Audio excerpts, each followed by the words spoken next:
দোলা। নমস্কার বন্ধুরা, সকালে ঘুম থেকে উঠলাম, উঠে দেখি আকাশে খুব মেঘ, বৃষ্টি হচ্ছে প্রচুর পরিমাণে। তারপর বিছানা থেকে নামলাম, নেমে বাসি কাজ সারলাম, সেরে স্নান করলাম। স্নান করে পান খেয়ে ছাদে গেলাম, গিয়ে দেখি আশেপাশের লোক তখনও ঘুম থেকে ওঠেনি। আবার নিচে আসলাম, চিন্তা করলাম কি রান্না করব বাবা ছেলের জন্য। ঘরে তো ডিম আছে, ডিম সেদ্ধ বসালাম। তারপর ভাবলাম এক পদ দিয়ে খাওয়া হবে না, একটু ডাল করি, কিন্তু ডালের সঙ্গে তো একটা ভাজা চাই। কি ভাজা করব? ঝুড়ির দিকে তাকিয়ে দেখি আলু আছে বড় বড়, একটা আলু নিলাম, নিয়ে কেটে ছুলে জলে রাখলাম। তারপর একটা নতুন ধরনের রেসিপি বানাবো, দেখি তোমাদের সবার কেমন লাগে, আমারও বা কেমন লাগে। তাহলে শুরু করি আজকের রেসিপিটা। প্রথমে আলু কেটে জলে দিয়ে রেখেছি, কারণ আলুতে কষ থাকে, আর এখন পুরনো আলু তো, তার জন্য জলে অনেকক্ষণ ভিজিয়ে রাখাটা ভালো। তারপর তাকে ঘষে নিলাম।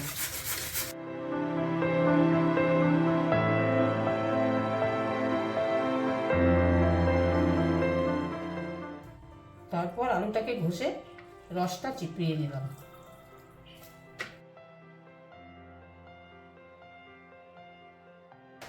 তারপর আদা কুচি, পেঁয়াজ কুচি করলাম, রসুন কুচি করলাম। যে যেমন পরিমাণে ঝাল খাও সে তেমনই দেবে। একটু টমেটো কুচিও দিলাম, লবণ দিলাম, পরিমাণ মতন হলুদ দিলাম, পরিমাণ মতন চালের গুঁড়ো, বেসন, তারপর নানা ধরনের একটু একটু মশলা।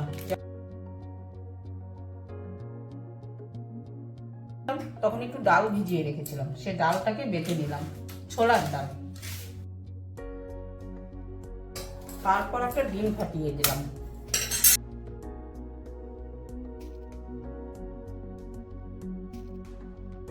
তারপর সবকিছু মেখে নিলাম। এখন ছোট ছোট ছোট ছোট করে তৈরি করলাম বড়ার মতো।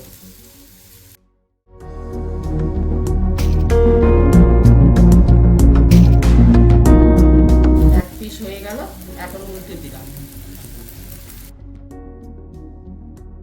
দেখলাম বড়াগুলো বেশ সুন্দর ফুলে উঠেছে,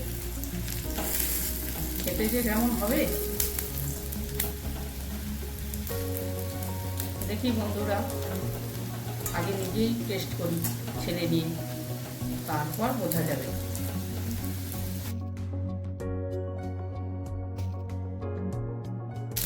এখন শুধু মা আর ছেলের জন্য ভাবলাম।